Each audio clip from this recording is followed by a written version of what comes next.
wonder what's gonna happen if I just put a intellectual videos.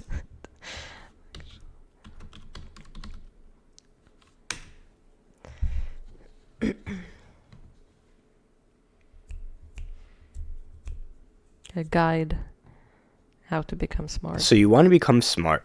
In most of the world, you're told that it takes 12 years of school, plus 4 years of college, plus 6 years of graduate school to become smart. But what you actually become is homeless. That's not even a joke. But on the bright side, when you make a Reddit post about how you can't get a job, you can do it in perfect English. If you haven't guessed by the title, becoming smart is actually very easy, even if you think your genetics make you dumb. If you compare yourself to every other animal, you're actually pretty overpowered. When people like you and me say we want to get smarter, it means a bunch of things. We want to learn useful skills, ideally skills that make money. We want to be good at solving problems, hopefully for money. We want to get better grades and learn difficult subjects, to make more money, and also to flex on people. And lastly, we want to sound smart in conversation, just enough so people respect you, but not too much to the point where people think you're a nerd. The problem is, most advice on the internet is so vague and philosophical that even if it works, the only people who could actually follow it are Oprah and Socrates. And if you instead look for specific advice that you can actually try right now, this is what you get. Eat blueberries cause they're brain food. Drink black coffee. Exercise. Sleep more. Take IQ tests.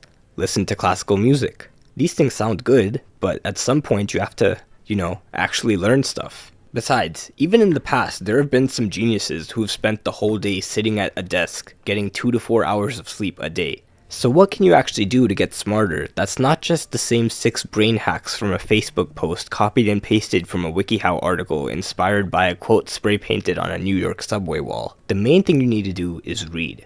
What kind of reading? It depends. Fiction is good for learning to read faster, and it gives you a better vocabulary. Also, if you read a lot of dialogue, it makes you feel like you have friends.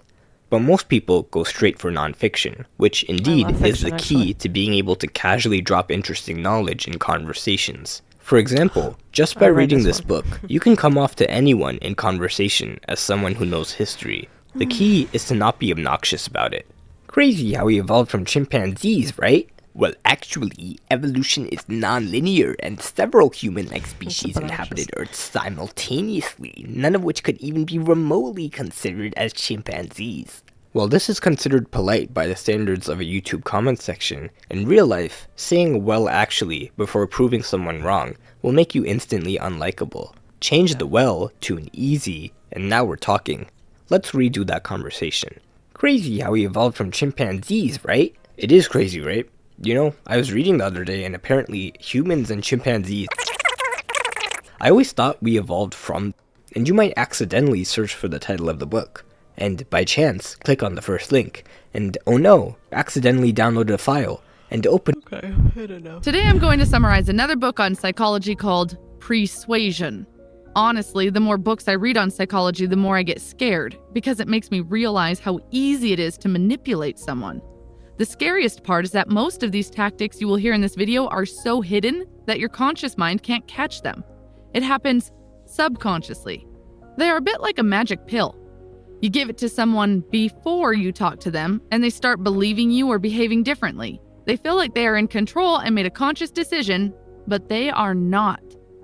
For example, in an experiment, they sent a very good-looking guy, a model type of guy, to approach a random woman in the shopping mall and ask for their number on a date.